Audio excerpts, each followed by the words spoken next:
In this video, I want to talk about WordPress and site statistics. Of course, site stats are important to your client, and you want to be able to show them how WordPress can help them with that. Now, there are really three basic options for gathering site statistics using WordPress. The first, of course, is Google Analytics. Now, this actually isn't being gathered by WordPress, but there are plugins that will help you use Google Analytics, and I'll be chatting about those in a moment. The other option that's off-site, so to speak, is WordPress.com, which is the hosted version of WordPress, like Blogger. You can actually tap into their site statistics systems for your self-hosted WordPress, and that's very handy. Now, the third option is to actually store your own statistics, and there are plugins in WordPress that will do this for you. However, even those plugin authors will tell you if you've got heavy traffic or you've got multiple sites, the database can start to get pretty bloated with all these statistics, and that can affect your performance of your site because it's using the same database that WordPress is using. So this has started to fall out of favor, especially because these off-site options not only are very comprehensive, but they don't use up your database, and they're free. So most people are moving towards these, and that's what our statistics plugins really are all about. Let's take a look at some of them here. I want to start with the ones that use WordPress.com. Jetpack is actually created by Automatic, the company that runs WordPress and runs WordPress.com. Now, the trick with Jetpack is it's actually a series of plugins. I'm not sure I'm keen on that myself. Look at all the different things it does. Now, these are all useful things, there's no doubt about that, but maybe I don't want them all. Maybe I just want the statistics. Now, WordPress.com stats, this is actually the name of the original plugin that simply did statistics, and it's now part of Jetpack. As of the writing of this course, WordPress.com stats is still available. I'm not totally clear on what the relationship is with Jetpack. Will the standalone stats be available forever? Is that going to be maintained? Or are they trying to move us to Jetpack entirely? I'm not totally clear about that. Anyway, the statistics are very good. There's a good solid base of stats on it, and they're quite reliable. And again, it's all done at WordPress.com, so you don't have to worry about it. The only thing you have to do is you have to have an account at WordPress.com, which of course is totally free and easy to set up. You may even have one already, or your client may already have one.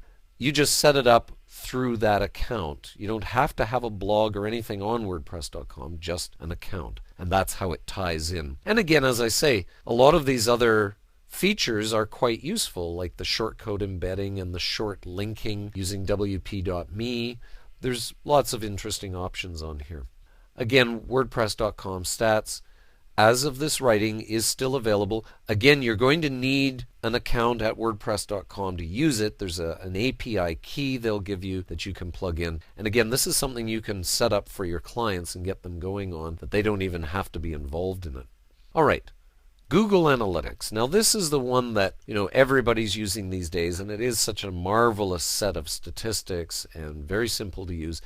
Why have a plugin for it? Because, of course, you as a web designer and developer, you can get in there and just install the coding for your client. Well, this makes it easy for the client to do it themselves, but it also allows them to do even more with Google Analytics. This one is called Google Analytics for WordPress, and by a very well-known WordPress developer named Yoast.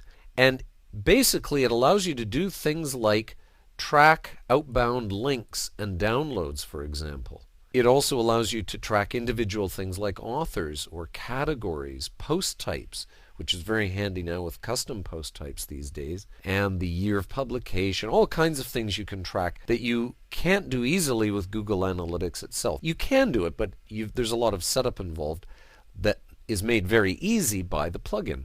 Google Analyticator is another one, almost the same popularity and almost the same amount of use as the Yoast one.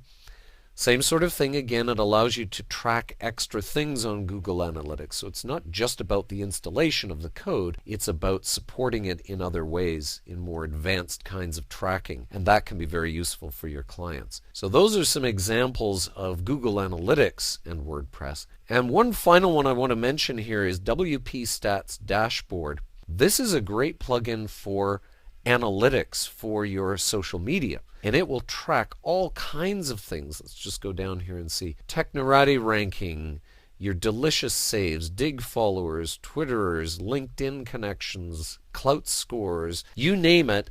It'll show it all in one place, and that can be very handy because, of course, it gets crazy trying to keep track of all this stuff from so many sources in social media. So that, again, is another good option. So that shows you a few of the things you can do. These are a couple down here, StatPress and Visitor Maps and Who's Online. These are ones that use a database, you use your WordPress database on your server. So these are ones you probably don't want to go with, but in some situations you may want it, some circumstances you may need it. These are ones that are worth looking at in that realm. So this gives you a lot of different options for your client to be able to easily use statistics tracking through WordPress.